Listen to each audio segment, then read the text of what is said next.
श्री गणेश भगवान की जय। जय श्री कृष्णा, राधे राधे। बोलिए श्री लक्ष्मी नारायण भगवान की जय। माघ मास के शुक्ल पक्ष की एकादशी को जया एकादशी के नाम से जाना जाता है। इस एकादशी के उपवास से मनुष्य भूत प्रेत पिशाच आदि की योनि से छूट जाता है। अतः इस एकादशी के उपवास को अवश्य करना चाहिए। जया एकादशी के दिन व्रत रखने और इसकी कथा को सुनने से समस्त वेदों का ज्ञान, यज्ञों तथा अनुष्ठानों का पुण्य मिलता है।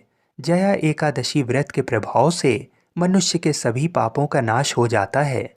ये व्रत व्यक्ति को भोग तथा मोक्ष प्रदान करता है। इस पुण्य व्रत को करने से मनुष्य को कभी भी प्रेत योनि में नहीं जाना पड़ता है।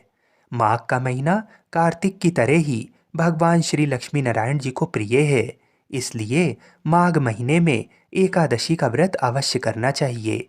इस व्रत को करने से मनुष्यों की सभी मनोकामनाएं पूर्ण हो जाती हैं तथा पाप और संकट कट जाते हैं।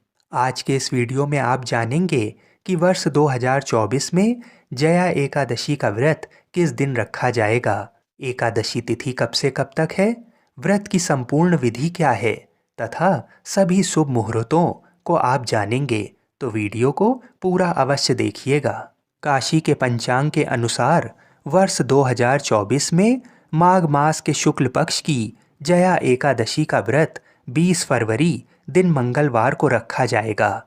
काशी के पंचांग के अनुसार एकादशी तिथि 19 फरवरी को सुबह 8:50 पर प्रारंभ होगी और अगले दिन 20 फरवरी को सुबह 9:55 तक रहेगी।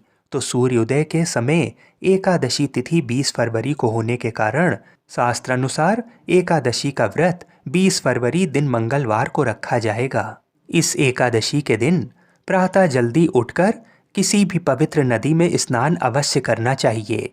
अगर ऐसा संभव ना हो तो घर पर ही नहाने के जल में गंगा जल मिलाकर स्नान करें। कहते हैं माघ मास में सभी नदियों का जल गंगा जल के समान हो जाता है। तो इसलिए माघ महीने में गंगा स्नान का बहुत ही महत्व बताया गया है। स्नान आदि करने के बाद व्रत का संकल्प लें और घर के मंदिर में ही घी का दीपक प्रज्वलित करें।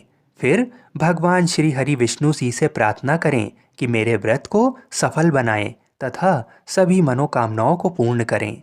भगवान विष्णु को इस दिन पीले आसन पर बैठाना चाहिए और पीले रंग के ही वस्त्र पहनाने चाहिए। भगवान को तुलसी मिश्रित जल से स्नान कराएं तथा पीले फूल अर्पित करें। घी में हल्दी मिलाकर भगवान विष्णु का दीपक करें। भगवान विष्णु को चंदन का तिलक लगाएं और माँ लक्ष्मी को रोली का, पीपल के पत्ते पर दूध और केसर से बनी मिठाई रखकर भगवान को अवश्य चढ़ाएं। भगवान के भोग में तुलसा जी होना अति आवश्यक है। बिना तुलसा दल के भगवान भोग ग्रहण नहीं करते हैं।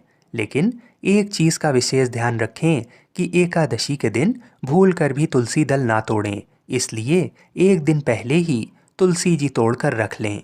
एकादशी की शाम को पुनः स्नान करके तुलसी जी के पौधे के सामने घी का दीपक जलाएं। भगवान विष्णु को केले चढ़ाएं और गरीबों को भी केले का फल बांटें। इस दिन सुबह के समय पीपल की पूजा करना भी बहुत शुभ माना जाता है। पीपल के तने पर जल चढ़ाएं और शाम को घी या तेल के दीपक अवश्य प्रज्वलित करें। इस दिन विष्णु सहस्त्र नाम का पाठ करना भी बहुत शुभ फलदायक होता है। एकादशी के दिन गाय बछड़े की पूजा करें तथा हरा चारा अवश्य खिलाएं। एकादशी के दिन जया एकादशी की कथा को अवश्य सुनें तथा रात्रि जागरण करने से भी बहुत शुभ फल प्राप्त होता है। एकादशी के दिन भूमि पर ही भगवान विष्णु की प्रतिमा के समीप ही शयन करना चाहिए। आइए अब जान लेते हैं कि जया एकादशी के व्रत के अगले दिन यानी 21 फरवरी को व्रत खोलने का शुभ समय क्या होगा।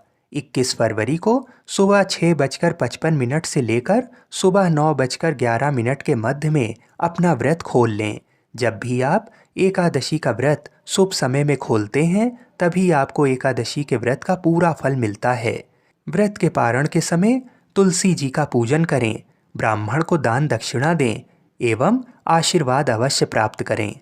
एकादशी के दिन भगवान को आपने जो भी भोग लगाया है उसी प्रसाद को खाकर अपना व्रत खोलें।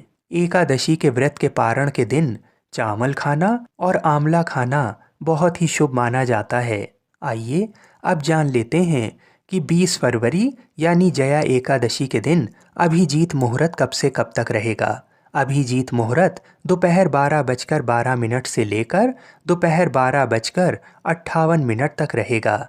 इस समय पूजा करके आप भगवान श्री लक्ष्मी नारायण जी की कृपा प्राप्त कर सकते हैं।